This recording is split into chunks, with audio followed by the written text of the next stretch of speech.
Okay, let's talk about those people in our lives. You know the ones, the people we love, but who also just completely drain our energy. It might be that relative who has to dominate every single conversation, or a friend whose jokes are really just cheap shots. Or maybe it's that sibling who knows exactly what buttons to push. Dealing with them is, well, it's exhausting. And I mean really, truly exhausted. It's that feeling, that pit in your stomach where you're already bracing yourself before you even walk in the door for a family get-together. You just know something is coming. You just don't know what shape it's going to take this time. You know what I'm talking about? It's those little side comments, the sarcasm that's just a little too sharp, the subtle digs that just kind of leak out because nobody really knows how to say what they actually want, which, ironically, is usually connection. And it never stops there, does it? Nope. Then you get the silent treatment when someone doesn't get their way, the punishing looks across the dinner table, the little alliances that form and then shift a minute later. It feels like you're trying to swim through a pool of invisible tension. But I think the worst part is the sheer mental load of it all. All that tiptoeing around, trying to manage everyone's mood, making sure nobody gets upset. You end up becoming the family peacekeeper, and let me tell you, that is a full-time, unpaid, and incredibly stressful job. But what if there was a better way? So why does it feel like all our efforts to keep the peace just backfire? Well, according to researcher and author Mel Robbins, it's because we're starting from a completely wrong place. Let's dig into two uncomfortable, but honestly pretty liberating truths that are going to change how you see all of this. Okay, truth number one. Our first instinct, especially when we love someone, is to think we can fix them or manage their problems. But here's the hard reality. You cannot change another person. It's impossible. In fact, the harder you try, the more they dig in their heels. People only, and I mean only, change when they decide to, for their own reasons. Letting go of that responsibility, that is step one to getting your freedom back. All right, now for the second truth, and honestly, this one is a total game changer. So often, what you think you're dealing with, a rational, mature adult, is not what you're dealing with at all. You're dealing with their inner 8-year-old.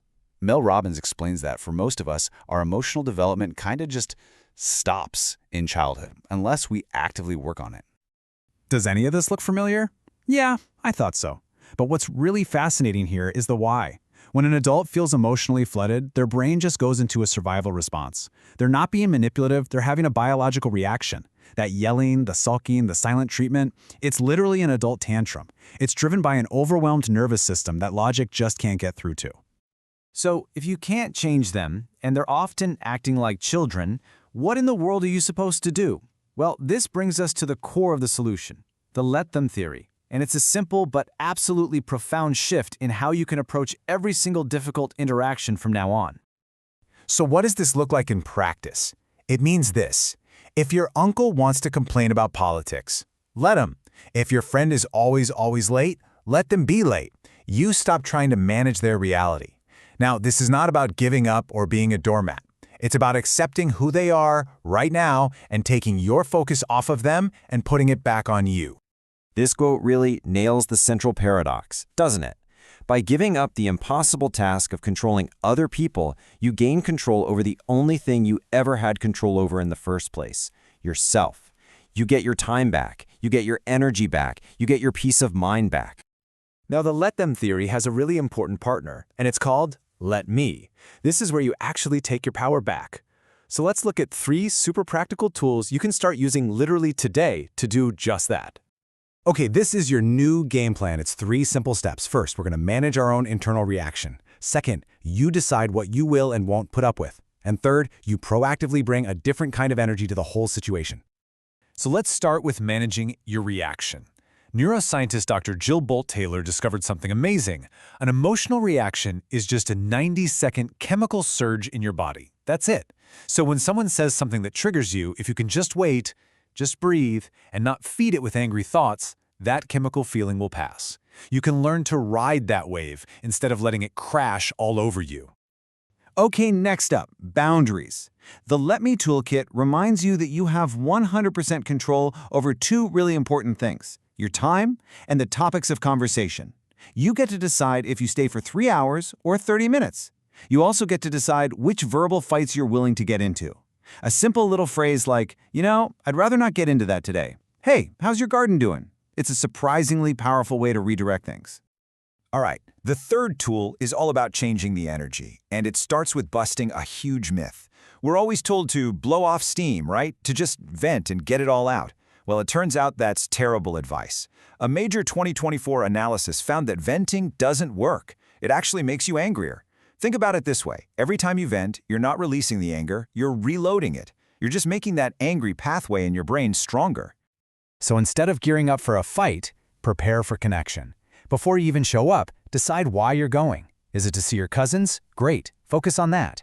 Bring a puzzle or a deck of cards to shift the focus off of tense conversation. Plan an outing, or just ask a simple, positive question like, hey, what's something you're looking forward to in the next few months? You can completely change the tone just by changing the activity.